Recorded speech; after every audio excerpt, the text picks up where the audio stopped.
Hello friends, मेरा नाम है संदीप कुमार गौर और स्वागत है आपका मेरे चैनल में जिसमें हम डिस्कस कर रहे हैं सी लैंग्वेज पर।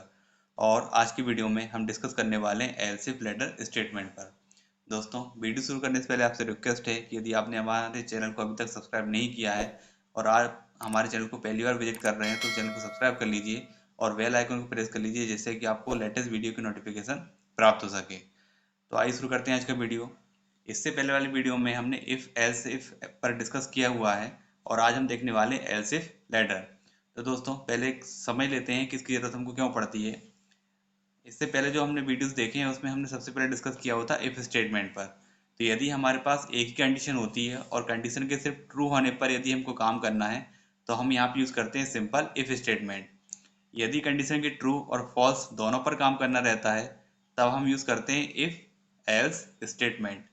यदि हमको ऐसा लगता है कि हमारी जो प्रॉब्लम है वह एक कंडीशन को चेक करने से काम नहीं होता है और हमको एक से ज़्यादा कंडीशन चेक करनी है, मीन्स हमको 2 बार कंडीशन चेक करनी है, तब हम यूज़ करते हैं इफ एल्स स्टेटमेंट। लेकिन दोस्तों, यहाँ पर आप देख रहे हैं कि हम 2 बार कंडीशन चेक कर सकते हैं, 2 से ज़्यादा नहीं कर सकते। लेकिन कुछ प्रॉब्लम ऐसी होती है जिनमें हमको 2 से ज़्यादा बार भी कंडीशन चेक करना पड़ सकता है, तब वहाँ पर हम यूज़ करते हैं else if ladder. Else if ladder में ये होता है कि जो पहला कंसेप्ट है इफ और जो लास्ट वाला कंसेप्ट है एल्स, उसके बीच में हम कई बार एल्स इफ का यूज़ कर सकते हैं।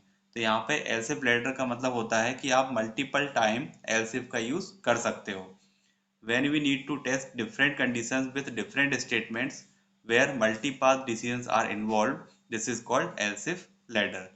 अब देखते हैं इसका सिंटैक्स। सिंटैक्स में दोस्तों सबसे पहले आपको लिखना है इफ कीवर्ड और यहाँ पर आएगी कंडीशन। ये तो आपको पता ही है कि कंडीशन किस तरह से देते हैं। यदि आपको नहीं मालूम है तो आप जो प्रीवियस वीडियो है उनको जरूर देख लें। अब यदि ये कंडीशन ट्रू होती है तो हम इस ब्लॉक में जाएंगे और यहाँ पे हमारे पास रहेंगे स्टेटमेंट्स। इसको हम बोल देते हैं स्टेटमेंट 1, करली ब्रैकेट क्लोज। कंडीशन के ट्रू होने पर हम इसके अंदर आएंगे, लेकिन यदि कंडीशन फॉल्स हो जाती है तब हम जाते हैं सेकंड कंडीशन को चेक करने के लिए, जो कि आप दोगे एल्स इफ के साथ। यहाँ पर आएगा कंडीशन 2। अब यदि कंडीशन ट्रू हो जाती है, कंडीशन 2 यदि ट्रू होती है तब हम यहाँ पर आएंगे स्टेटमेंट 2 पर। लेकिन यदि कंडीशन 2 भी फॉल्स हो जाती है तब हम जाते हैं नेक्स्ट कंडीशन को चेक करने के लिए, कंडीशन 3। इसके ट्रू होने पर हम स्टेटमेंट 3 पर आएंगे।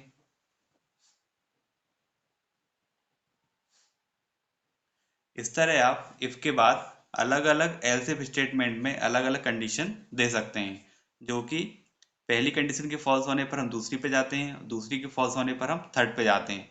और यदि कोई कंडीशन ट्रू हो जाती है तो उसमें जो भी ब्लॉक बना हुआ है उसके अंदर हम आ जाते हैं और यहाँ पे जो भी स्टेटमेंट लिखे रहते हैं उनको एग्जीक्यूट किया जाता है। इस तरह आप बहुत सारे यहाँ पे मल्टीपल एल्स इफ दे सकते हैं।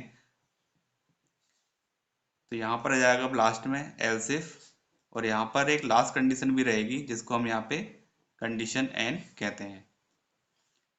यदि ये ट्रू होती है तब हम किस में आएंगे, स्टेटमेंट एन पर आ जाएंगे। ठीक है।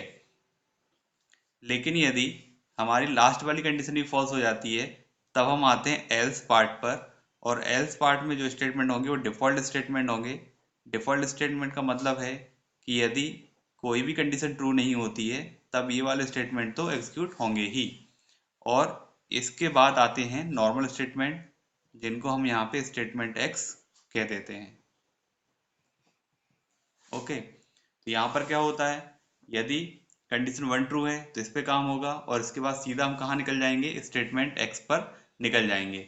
यदि कंडीशन 1 फॉल्स हो जाती है तो कंडीशन 2 पे काम होता है। कंडीशन 2 पे यदि ट्रू है तो स्टेटमेंट 2 पे काम होने के बाद सीधा स्टेटमेंट एक्स पर पहुंचेंगे। लेकिन यदि कंडीशन भी फॉल्स होती है तो फिर आते हैं हम एल्स इफ पर।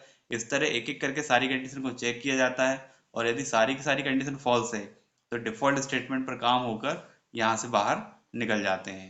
तो ये तो है इसका सिंटेक्स। अब देखते हैं इसका फ्लो चार्ट। उसके बाद इसका एक प्रोग्राम भी देखेंगे और साथ ही साथ उसका प्रैक्टिकल भी हम यहाँ पे करने वाले हैं। फ्लो चार्ट देखते हैं। सबसे पहले क्या होगा, पहली कंडीशन आप दोगे, तो यहाँ पर हमने दी कंडीशन 1। कंडीशन देने के लिए कुछ इस तरह का शेप हम यहाँ पे यूज़ करते हैं। ये है हमारा एंट्री पॉइंट, सबसे पहले हम इस ब्लॉक में एंट्री कर रहे हैं। ठीक है, अब यहाँ पे जब कंडीशन 1 को देखेंगे तो या तो ये कंडीशन ट्रू होगी या फॉल्स होगी। तो यहाँ पे दो रास्ते हैं हमारे पास, ट्रू होने पर और फॉल्स होने पर। यदि कंडीशन ट्रू होती है तो हम जाएंगे स्टेटमेंट 1 के पास। ओके, और यदि कंडीशन फॉल्स होती है तो हम जाएंगे सेकंड कंडीशन के पास। यहाँ पर हम चेक करेंगे कंडीशन 2 के लिए। ओके, अब कंडीशन 2 जो है वो भी या तो ट्रू होगी या फिर फॉल्स होगी। तो यदि कंडीशन 2 ट्रू हो जाती है तब हम आ जाएंगे स्टेटमेंट 2 पर, लेकिन यदि कंडीशन 2 फॉल्स होती है तब हम आ जाएंगे कंडीशन 3 पर। अब यदि कंडीशन 3 ट्रू होती है तब हम आएंगे स्टेटमेंट 3 पर, लेकिन यदि कंडीशन 3 फॉल्स होती है तब इस तरह आप आगे आगे बढ़ते जाएंगे और लास्ट में हम कहाँ मिलेंगे, कंडीशन एन पर।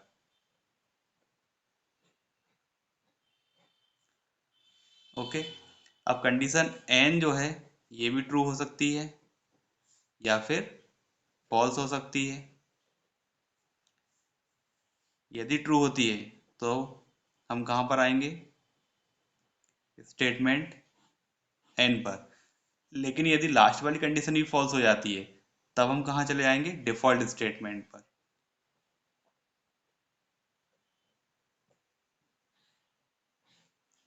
तब हम आएंगे डिफॉल्ट स्टेटमेंट पर। ओके, तो इस तरह से हम यहाँ पे एरो बना देते हैं।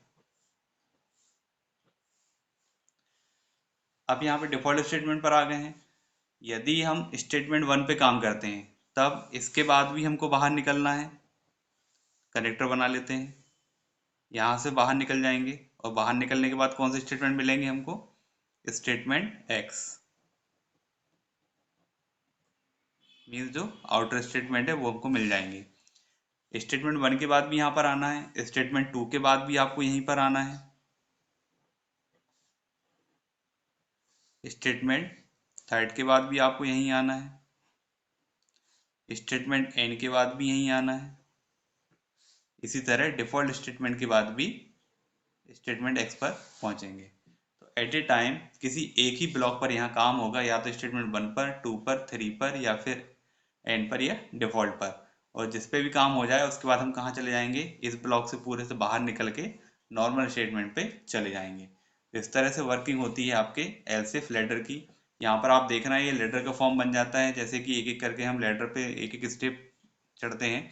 इसी तरह यहाँ पर भी एक एक कंडीशन को चेक किया जाता है। यदि कंडीशन ट्रू है तो काम हो जाता है, अदरवाइज अगले स्टेप पर पहुंच जाते हैं। तो ये कहलाता है हमारा एलसीफ लैडर, जहां पर आप एक से ज़्यादा, दो से ज़्यादा बार मल्टीपल टाइम एलसीफ का यूज़ कर सकते हो। इसका प्रोग्राम देखते हैं। यहाँ पर एक प्रोग्राम देखते हैं सिंपल, और प्रोग्राम हम बना रहे हैं यहाँ पे, write a program to display your grade. यहाँ पर हम कुछ मार्क्स की एंट्री करेंगे और एंट्री के बेस पर बताएंगे कि उसकी कौन सी ग्रेड है। तो यहाँ पर हम मान लेते हैं कि जो मार्क्स की एंट्री होगी वो 0 से 100 के बीच में होगी। और यदि मार्क्स जो है वो 90 से ज़्यादा है, ग्रेटर देन 90, तब ये ए ग्रेड माना जाएगा। यदि ग्रेटर देन इक्वल टू 90 है तो ए माना जाएगा। ग्रेटर देन इक्वल टू 70 है तो ये बी ग्रेड है। ग्रेटर देन इक्वल टू 50 है तो ये सी ग्रेड है। और यदि इससे कम हो जाता है तब उसकी ग्रेड को हम फेल्ड यहाँ पे मानेंगे। ठीक है, तो यहाँ पर आप देख रहे हैं कि हमको कितनी कंडीशन लगानी है, 3 कंडीशन लगानी है। तो यदि हम यहाँ पे पहली कंडीशन इफ में देते हैं तो इन दो को हमको कहाँ देना पड़ेगा, एल्स इफ में देना पड़ेगा। तो यहाँ पर आप क्या कर रहे हो, 2 बार एल्स इफ का यूज कर रहे हो, तो ये कौन सा कंसेप्ट हो जाएगा, एल्स इफ लेटर का हो जाएगा। ठीक है, अब यहाँ पर मार्क्स आपको कहाँ से कहाँ तक देने हैं, 0 से 100 के बीच में देने हैं, तो इसका इनपुट कराना पड़ेगा। मार्क्स हमेशा हम इंटीजर में इनपुट कराते हैं, तो यहाँ पर हम एक वेरिएबल मान लेंगे मार्क्स, और वो किस तरह का होगा, इंटीजर होगा।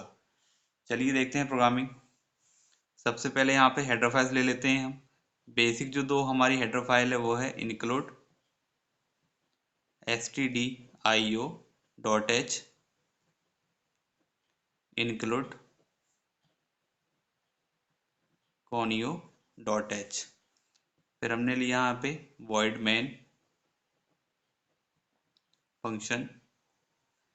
सबसे पहले हमने वेरिएबल डिक्लेयर किया इंटीजर मार्क्स। ओके, फिर एक मैसेज देते हैं प्रिंटफ के द्वारा,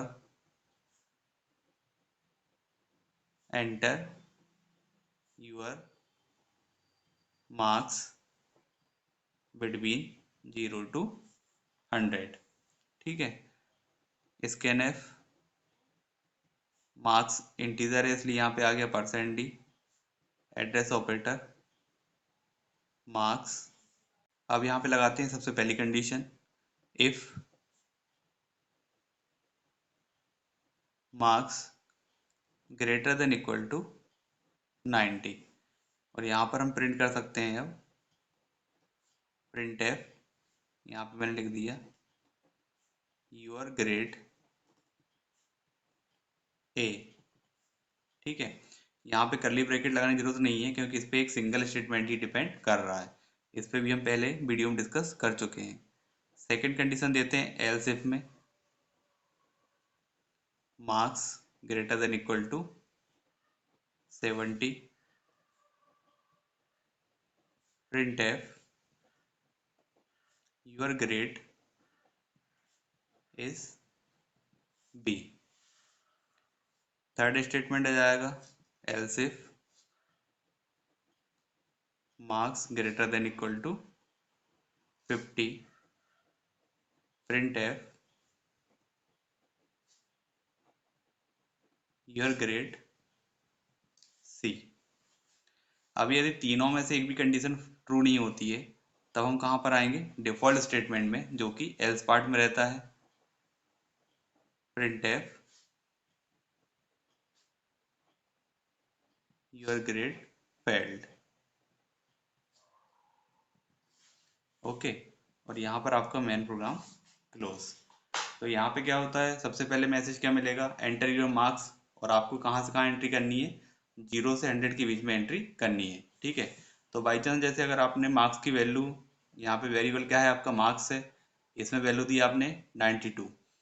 सबसे पहले यहाँ पे कंडीशन चेक होगी 92 इज ग्रेटर देन 90, कंडीशन क्या हो जाएगी, ट्रू।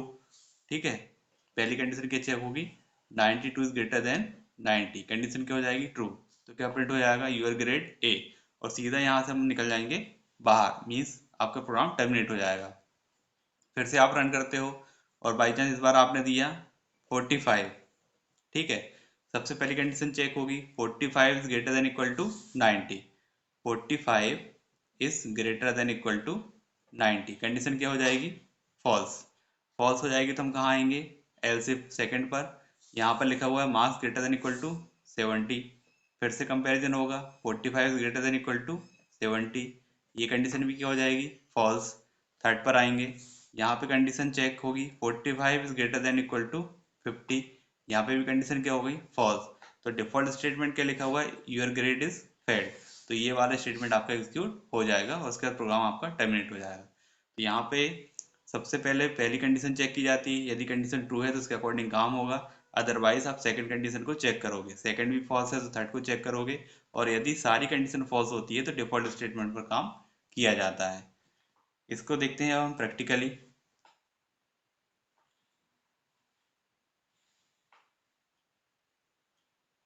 अब कर लेते हैं प्रोग्राम को जल्दी से टाइप।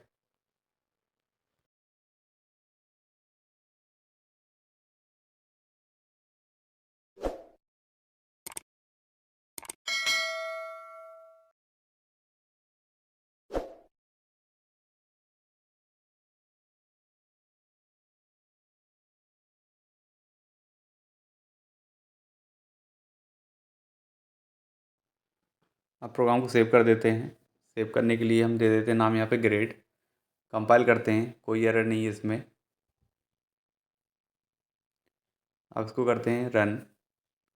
सबसे पहले मैसेज आया enter your marks between 0 to 100, marks दिया हमने इस बार 92, योर ग्रेड ए। फिर से रन करते हैं। Entry your marks between 0 to 100। इस बार दिया 85, योर ग्रेड इज़ बी। फिर से कंपाइल और रन करते हैं। इस बार हम नंबर देते हैं 56, your grade C. Last time करते हैं। इस बार हमने नंबर दिए 45, योर ग्रेड फेल्ड। तो दोस्तों ये था प्रोग्राम जिसमें हमने देखा कि किस तरह से नंबर इनपुट करा के हम ग्रेड डिस्प्ले करेंगे, और इसमें हमने यूज़ किया है एलसिफ लैडर का। तो दोस्तों यदि वीडियो पसंद आए तो वीडियो को लाइक करें, शेयर करें और चैनल को सब्सक्राइब करें। Thank you.